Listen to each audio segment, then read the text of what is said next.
Hi, Amelia. It's really nice to have a chat with you. Now, you are at COP28 in Dubai, along with 70,000 people. I'm really keen to hear from you what that experience has been like. Where are you up to and how's it been? Yeah, hi Kate. It's great to chat. So I'm currently in Dubai at the COP28, which is a big climate conference which happens each year. It's organised by the UNFCCC, which is like the climate change section of the United Nations. And yes, so I'm here with now it's over 100,000 delegates have come through the doors in the last week and a half. It's generally a 2-week conference looking at all sorts of different ways to fight climate action. You've got the leaders coming in, but then you've also got youth delegates, civil society, all of these different people, and we all come together to try and negotiate on key topics. The last week and a half for youth has been quite hectic. You're always trying to influence decisions in any way that's possible. It's what's called a party-led process. So essentially only the countries are able to make decisions. We are only there, to be able to try and influence them informally. We can't do anything else. So it's always quite a hectic journey. But yeah, the last week and a half has been really good and quite, yes. We're hopeful that something good will come out of it. Yeah. And Amelia, as far as you know, are you the only young person from Western Australia who's at COP28? Yeah, so I have actually in the last few days met a few other young people, some who come from WAs, one or two who actually still live in Western Australia as well. So there are, as I said, there are over 100,000 delegates here. What you'll often find is that you don't even know who else is at the conference until you get here and you're like, oh, wow, hello.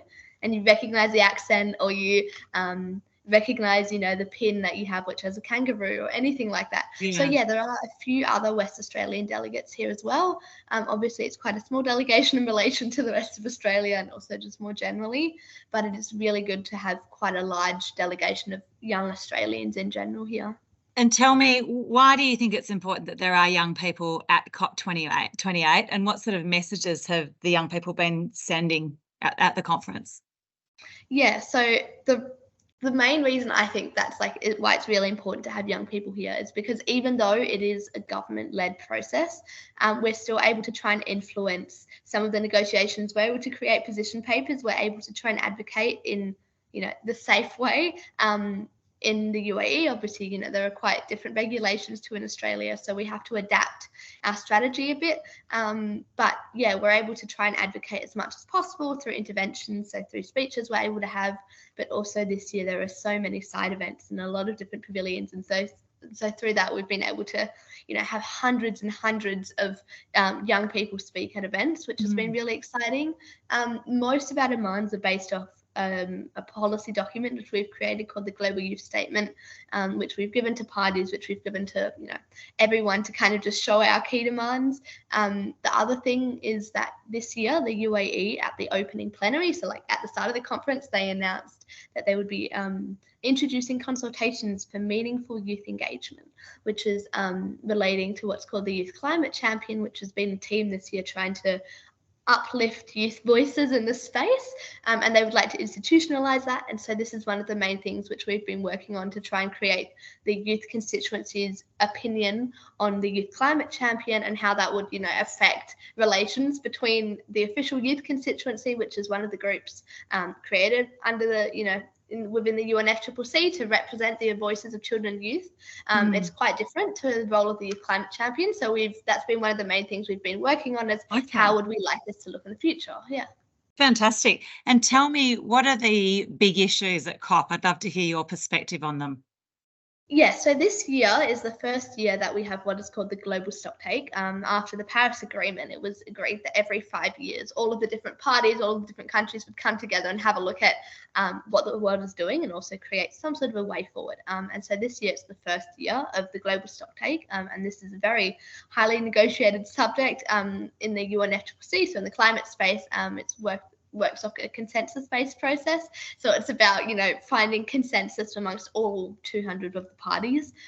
who are present here. So that, and then along with loss and damage, so looking at finance, the loss and damage fund was operationalized in the first start of COP. So that was a really big step towards some sort of agreement on that. But of course, mitigation is also really important from an Australian perspective. Adaptation, Australia is helping co-chair the Global Goal on Adaptation talks. So that's kind of one of the main focuses as well. Yeah. And what about fossil fuels? There's been a bit of discussion about the language around fossil fuels. What are you hearing? Yeah, so fossil fuels is obviously quite a contentious topic. Some people are calling for a full fossil fuel phase out. Others are calling for, a slower process. And some other parties are really saying that, okay, well, we need to maintain fossil fuels until we're able to transition away eventually. It has been quite a contentious subject within the global stocktake itself as well, because obviously all the parties have to agree on it. We have had some parties who are, really backing out of the process because of their disagreements on, fossil fuel phase outs. As young people, there have been a number of actions, which are like small protests that we are legally allowed to do to try and, make sure that we are phasing out fossil fuels. But yeah, unfortunately, it's generally one of the most contentious subjects when you're here at a conference, of course, with over 2,700 fossil fuel lobbyists here as well. So yeah.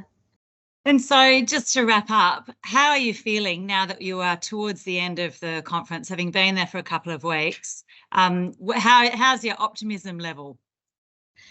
Yeah, I think it's a good question. It's so hard to know at the moment. The draft decision, which is going to be the draft global stocktake, which will hopefully be, agreed upon by parties in the next few days. It's still got quite a few options on the table. It's currently one of those documents where there's like 4 different options for each paragraph to go through. So there is a bit of hope that we're able to try and, sway parties to take one of the certain options, which, is the most ambitious.